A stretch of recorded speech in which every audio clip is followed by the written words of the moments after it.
پھر اس میں اللہ نے 10 محرم رکھا ہے ایک دن. یہ کربلا کی وجہ سے مشہور ہو گیا، لیکن یہ پہلے سے اللہ کے ہاں مشہور ہے. آدم علیہ السلام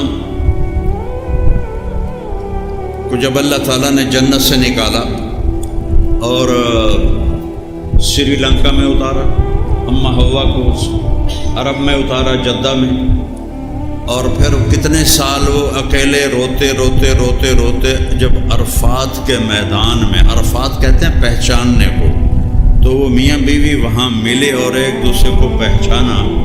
تو جس دن وہ ملے اور انہوں نے توبہ کی، ربنا ظلمنا انفسنا وَإِن لَّمْ تَغْفِرْ لَنَا وَتَرْحَمْنَا لَنَكُونَنَّ مِنَ الْخَاسِرِينَ، اور اللہ تعالیٰ نے ان کی توبہ کو قبول کیا. وہ 10 محرم تھا، 10 محرم تھا. اس کے بعد نوح علیہ السلام کی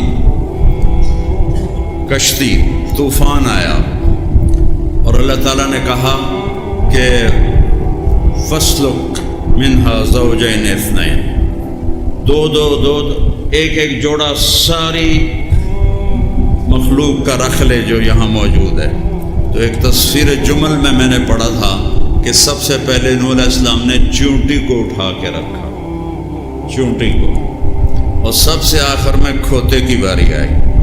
تو نوح علیہ السلام نے کہا ادخل، آجا. تو اس نے 2 ٹانگیں اندر اور 2 باہر. وہ کھلوتویا. نوح علیہ السلام نے دوبارہ کہا ادخل، اندھا کیوں نہیں، آجا. وہ پھر کھلوتویا. تیسری دفعہ فرمایا ادخل ولو معک الشیطان، اور چاہے تیرے نال شیطان بھی ہے نا، اندر آ جا. تو بھج کے اندر آ گیا. تو نوح علیہ السلام نے پوچھو ایک ہی، کہا جی شیطان میری ٹنگا ناپتے کھلوتویا آئی پچھوں. جب تسی آخیا شیطان بھی آ جاوے تھا تو آ جاتے، وہ بھی اندر آ گیا. کہ اس دن شیطان کو بھی نجات نہیں ملنی تھی سوائے کشتی کے. تو کہا جی آپ نے کہا آ جا، چاہے تیرے ساتھ شیطان ہو تو نامراد آیا بیٹھا.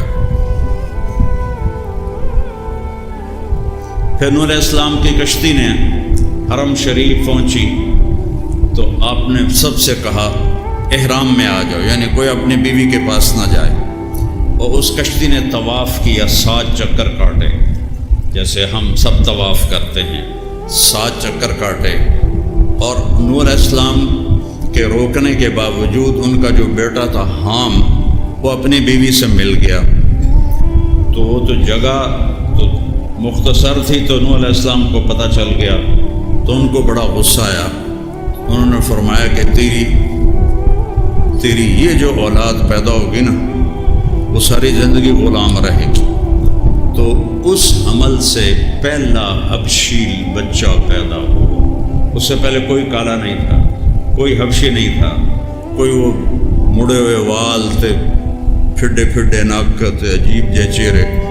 میں سارا افریقہ پھرا ہوں تقریباً. تو وہ پہلا بچہ پیدا ہوا، اس سے ساری افریقہ کی نسل چلی. ہم یہ سارے حام کی اولاد ہیں، ہم سام کی اولاد ہیں، اور یہ جو جتنے گورے ہیں یہ یافس کی اولاد ہیں.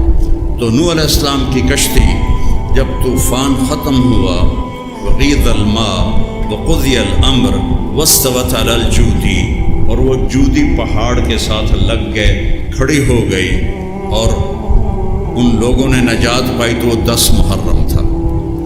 پھر ابراہیم علیہ السلام کو جب آگ میں جلایا گیا اور اللہ نے بچا کے دکھایا، تو آگ بجھی اور وہ اس سے نکلے، تو وہ 10 محرم تھا. پھر موسیٰ علیہ السلام نے جو سمندر پار کیا اور فرعون اس میں ڈوبا اور بنو اسرائیل کامیاب ہو کے پار نکل گئے، وہ 10 محرم تھا. جب آپ مدینے تشریف لائے تو آپ نے دیکھا کہ یہودی 10 محرم کا روزہ رکھتے ہیں. آپ نے فرمایا تم یہ روزہ کیوں رکھتے ہو؟ کہنے لگے اس دن اللہ نے ہماری قوم کو فرعون سے نجات دی تھی. تو آپ نے فرمایا ہمارا حق موسیٰ پہ تم سے زیادہ ہے. آپ نے صحابہ سے فرمایا تم بھی روزہ رکھو، لیکن یہود کی مخالفت کرو، تم 2 روزے رکھو، 9 یا 10 یا 10 یا 11.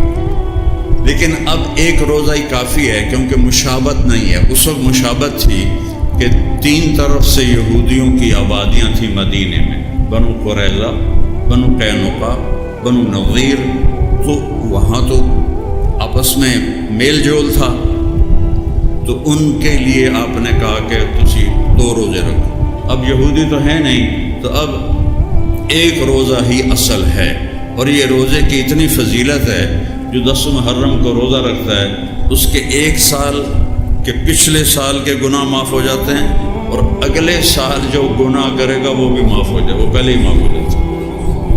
اللہ نے اس کی ایسی فضیلت رکھی۔ پھر امام